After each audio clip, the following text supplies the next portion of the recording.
Ever since the Great Gatsby trailer came out, I've been wanting to talk about someone very special, Baz Luhrmann. People were so outraged and disappointed by just that one trailer. Or, the opposite. What I want to do about this article isn't exactly argue that Baz Luhrmann is a good filmmaker, or that Gatsby is even going to be good. However, I want people to gain a greater understanding of just Baz Luhrmann's predictable style, and what he always does with his films. Maybe then, at the very least, this Gatsby movie might be appreciated solely for what it just will be. Now, before I address Great Gatsby, I want to point out something about Baz Luhrmann. He believes in the spectacle. He believes in taking something classic, and as NPR aptly put it, remix it. He is cinema's boldest remixer. He particularly hones in on tragic romances and shakes those stories up good. Romeo and Juliet, Shakespearean tragic romance, turned into a highly stylized and highly dramatic story set in L.A. with violence and gangs abound.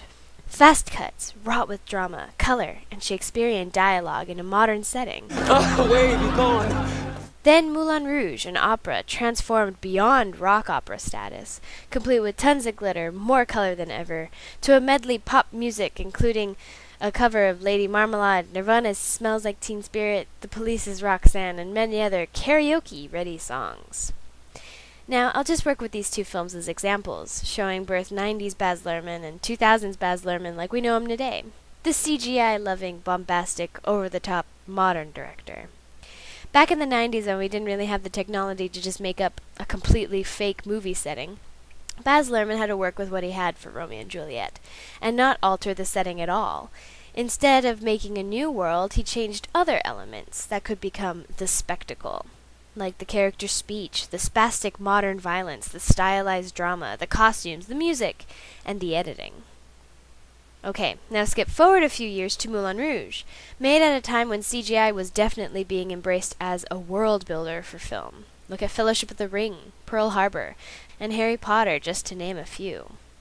It was at a time when Baz could finally control not just certain elements, but time and space as well.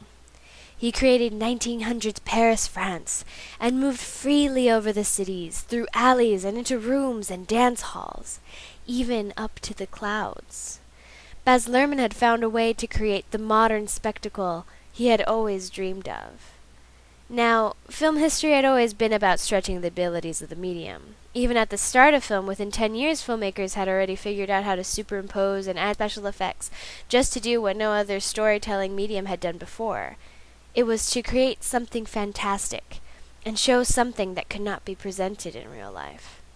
And in early 1916, when big movie productions were just beginning, people wanted to make films immersive, like the epic by D.W. Griffith, Intolerance, that had built massive sets filled with extras and incredible costumes and props.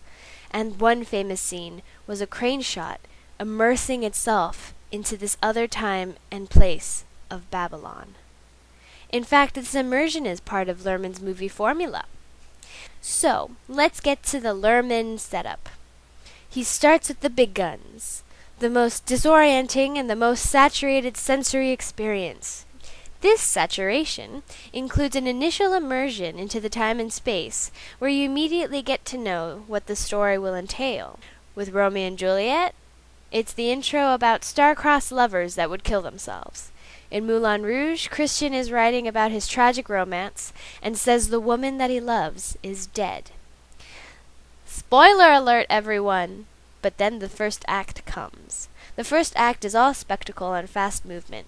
In Romeo and Juliet, it's the bite my thumb scene in a gas stop, and in Moulin Rouge, it's the absinthe and dance hall scene.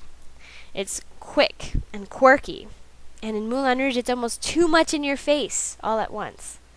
At the end of the first act, we get to the romance, continuing into the second act, and soon tragedy begins seeping in.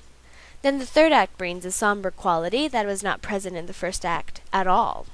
While still immersed in the world and still stylized, the mood is dampened and the pacing slowed. Okay, all right.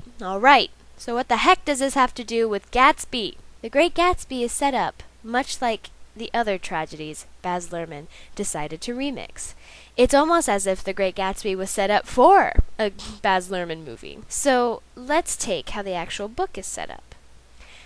First chapter. Nick Carraway is our character that we follow and see the world from. We get the setup of what year it is, and the description of where Nick lives and his social status. He immediately mentions Gatsby on the first page, as a man who the world had done wrong in many respects, foreshadowing that it's most likely going to end tragically for Gatsby. We have our initial immersion into the world and the tragedy already established, just like in Moulin Rouge and Romeo and Juliet. Then comes the invitation to the first Gatsby shindig. It's described as crazy and vague, and you know absolutely nothing about Gatsby or what you're getting into, and neither do the other guests, really. It has all the potential for the spazzed out, overstimulated first act that Baz Luhrmann always does.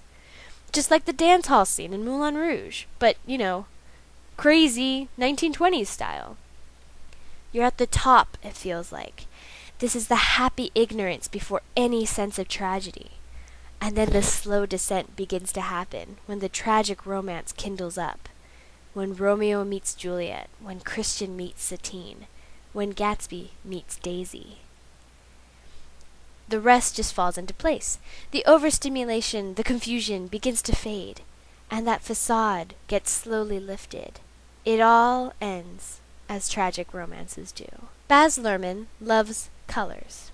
So it will be awesome to see the green light symbolism, the yellow car, and the yellow everything in Great Gatsby. And then the symbolism, the ever-watching eyes, the west and east egg. And he just appreciates visual storytelling. So he will definitely deliver on those parties. He knows those are necessary to create the grandest of spectacles. The book Gatsby itself is about the spectacle and the excess of the jazz age. And it's about the disillusionment of post-war America and the whole fakeness of the American dream. Luhrmann's films are not hiding their fakeness. They are over the top, and they are excessive, and they are unreal. Baz Luhrmann directing The Great Gatsby could potentially work on so many levels, since he is good at not just showing excess, but the very nature of his style is excess.